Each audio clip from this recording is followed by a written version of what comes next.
Viking fans, I'm going to say it. I have not had this much confidence in our Minnesota Vikings since 2009. Let's talk about it.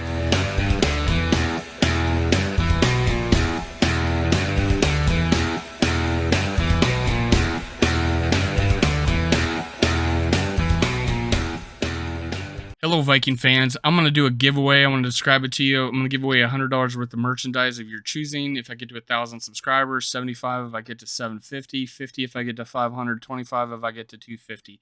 I'm going to choose one person from an episode. So I'm going to choose an episode, and I'm going to choose one person as long as they're liked, subscribed, and commented. And you can do multiple comments, multiple entries. You can actually go back to my old videos and do that too. Those will be eligible. Now, I'm going to choose that on game day against the Green Bay Packers. I'm going to choose one. Hopefully, it's $100, and I have 1,000 subscribers. Skol Vikes. Welcome to Minnesota Sports Talk. I'm your host, Dave. You can follow me on Twitter at SkullWorld and at MN Sports Podcasts, and on Facebook, SkullWorld. Make sure, subscribers, you go down, click like, and leave a comment. I want to hear what you got to think about what I'm about to say. Let's get started. All right, folks. This is why I feel like I've never been more confident than I have since 2009. Back then, we had Brad Childress. Well, we just got rid of the defensive equivalent of Brad Childress, Mike Zimmer. Now, which coach is probably less liked in the locker room? Probably Brad Childress. There is fans of Mike Zimmer, but both equally have a great offensive mind and a great defensive mind. But were they a head coach? 2009, Brett Favre had the clout to come in and command control of the team. People were on him. Defensive players said they were against the windows looking out, just trying to catch a glimpse of Brett Favre at the practice facility. That's how people gravitated to Brett Favre. Although Kirk Cousins came in with a fair bit of fanfare, there wasn't that appeal. Because why? Because he hadn't done anything yet. Brett Favre has. He was a Super Bowl champion. Now, what makes me think that brings out the confidence in me is because I think we have something different. We have an amazing offense. An amazing offense. We get a little question mark at right guard and center. I'm not so sure that that's a huge hole right now. I think we have the competition to fill those. Offensive weapons, equal if not greater than we had depth-wise across the offense than we had in 2009. The big difference is now we have, I believe, a head coach that actually cares about both sides of the ball. And it's been widely reported that he has taken time out to coach the defense, to bring his input into the defense, because he has confidence in his offensive coordinator to handle the offensive side of the ball. I think he's willing to give up his reins in practice. He doesn't have that much pride, so much pride that he just won't allow anybody else to touch the offense. I think the collaboration in the coaching side of things is great. Decisions will be made, and I think everybody is on board with that, including the defensive coaches. So, and you will hear the players talk about it, how they, at the end of a play, they said, "Hey, what did you see there? What could I do different? How'd you read me, when you were rushing? How are you defending me when I was going out of my route?" That is happening. The collaboration is happening. And I feel that now Kirk Cousins has a coach that has extreme confidence in him, is willing to let him control the offense. Back when Brett Favre was quarterback, he was able to call in and out of plays. When they had 8-9 in the box, he wasn't going to just hand it off to Adrian Peterson like the previous years. He was going to check out of that and throw it downfield. And that just, with Percy Harvin and Sidney Rice just having, Percy Harvin was a rookie. Sidney Rice was having a career year. Sidney Rice he earned a huge contract from that season, and he never did anything after that. But that season was magical, and Sidney Rice was a top receiver in the league for 1 year, and it's all because of Brett Favre. Took chances on him, throwing it downfield, giving him an opportunity to ball, and he was able. In fact, he was a mentor to Sidney Rice that season. Sidney Rice raved about him. I saw just interview after interview of him that season, just saying everything about Brett Favre is what made him what he was that year. And then he didn't have him anymore and just went downhill. He also was hampered with injuries throughout his career, so that might have a lot to do with it. And then Percy Harvin became Percy Harvin and literally wanted to fight Brad Childress on the field the year we fired him. And then he didn't amount to anything after we traded him either. Now, what I think is special about Kevin O'Connell is that he's a communicator, he's genuine, he's even keeled, he's laid back, but he's laid back in the fact that nothing gets him out of sorts, nothing angers him.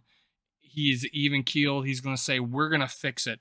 Him bringing the big video screen out, so the players can look at the play and say, "Hey, we made a mistake here. Let's adjust it."